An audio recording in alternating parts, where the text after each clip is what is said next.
ऐसे कोई आशंका नहीं है, कोई डाउट नहीं है।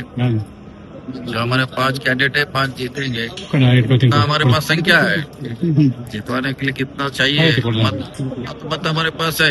उनका कहना है सर ग्रुप बने हुए हैं कांग्रेस में, डीके शिवकुमार जी ग्रुप, सतीश जारकिहोली जी ग्रुप, सीएम ग्रुप ऐसे बने हुए हैं, इसीलिए वो डरे हुए थे, इसीलिए एमएलए को रिजॉर्ट ले गए थे। नहीं, हम अंतिम में कहाँ डालेंगे, कांग्रेस में तो डालेंगे ना वोट, और कहाँ डालेंगे। किसी का ग्रुप तो है हमारे पार्टी में, अंतिम तो हम कांग्रेस के लिए डालेंगे। कांग्रेस को वोट डाल रहे हैं सभी लोग, मान रहे हैं ग्रुप है। सर कुल 7 सीटें हैं, 6 सीटें हैं और 7 कैंडिडेट हैं। क्या लगता है कि एनडीए के जो 3 कैंडिडेट हैं, 2 तो बीजेपी के हैं, 1 जेडीएस के है, उनकी जीत नहीं, उनका तो 2 ही होने वाला है।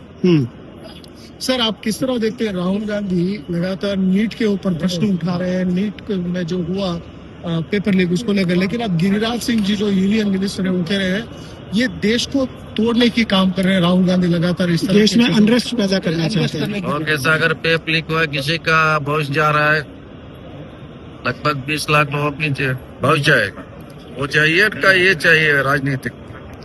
राहुल जी कर रहे हैं, सही कर रहे हैं, उसमें कोई गलत नहीं है।